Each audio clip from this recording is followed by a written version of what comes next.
আমরা এখন পৌঁছেছি ভোলাগঞ্জের এলসিঘাট এলাকায়। মনে হচ্ছে যেন আমি প্রকৃতির খুবই কাছে, প্রকৃতির রূপলাবণ্যে আমি ভেসে যাচ্ছি। রাতারগুলের নৌকার মাঝিদের গান শুনতে শুনতে ওয়াচ টাওয়ার ঘুরে আমরা আবার চলে আসলাম রাতারগুলের ঘাটে। তখন ঘড়িতে 12:30। এসেই আমরা আবার রওনা দিলাম সাদা পাথরের উদ্দেশ্যে। সেজন্য আমাদের আগে যেতে হবে ভোলাগঞ্জ এলসিঘাট এলাকায়। পৌঁছাতে সময় লাগবে 1 ঘন্টা 20-30 মিনিটের মতো। সেখানে পৌঁছেই অবশ্যই দুপুরের খাবার সেরে নেবেন।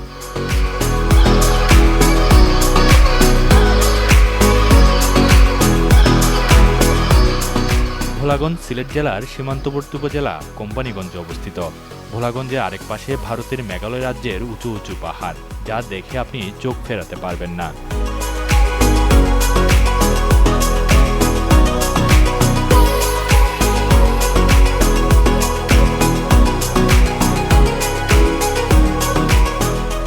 আমরা এখন পৌঁছেছি ভোলাগঞ্জের এলসিঘাট এলাকায়।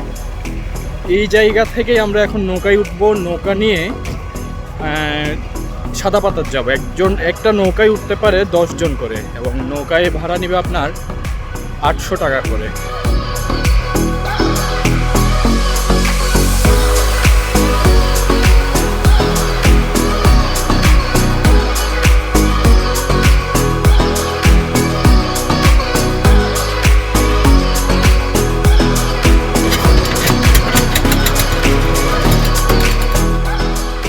নৌকা যত সামনে এগোয় মুগ্ধতা ততই বাড়তে থাকে। ধলাই নদীর স্বচ্ছ নীল জলে নৌকা চলতে চলতে চোখে পড়ে মেঘালয়ের আকাশ ছোঁয়া পাহাড়ের দিকে। মনে হচ্ছিল আকাশে হেলানো উঁচু উঁচু পাহাড়ের সারি।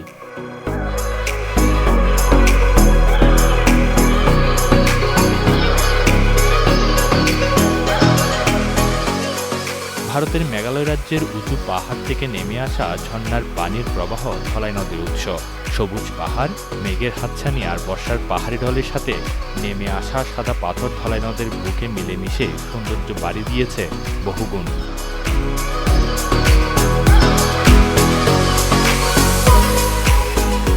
এই নদের উৎসমুখের পাথরের জায়গাটুকু ভোলাগঞ্জ 0 পয়েন্ট বা সাদা পাথর নামে পরিচিত।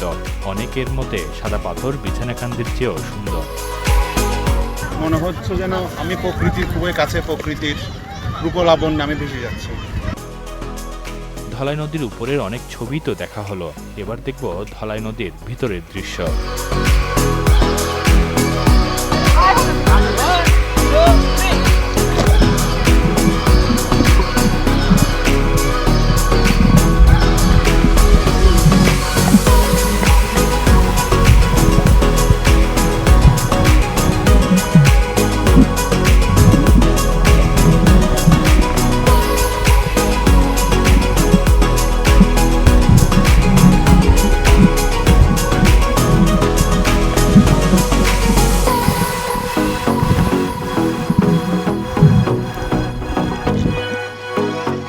ভোলাগঞ্জ যাওয়ার সবচেয়ে ভালো সময় হচ্ছে বর্ষাকাল ও তার পরবর্তী কিছু মাস, অর্থাৎ জুন থেকে সেপ্টেম্বর যাওয়ার সবচেয়ে উপযুক্ত সময়। অন্য সময় গেলে সেখানে পাথরের সৌন্দর্য দেখতে পেলেও নদীতে পানির পরিমাণ কম থাকবে।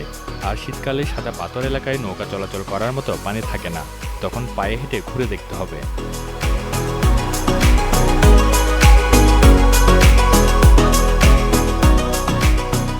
ঠিক 5:30টার দিকে আমরা সাদা পাথর থেকে সিলেটের উদ্দেশ্যে রওনা দিই এবং 8টায় আমরা সিলেট শহরে এসে পৌঁছাই এবং পরের দিন আমরা সুনামগঞ্জ টাঙ্গুয়ার হাওরের উদ্দেশ্যে রওনা দিই। সে ভিডিওটি দেখার জন্য আমন্ত্রণ রইল।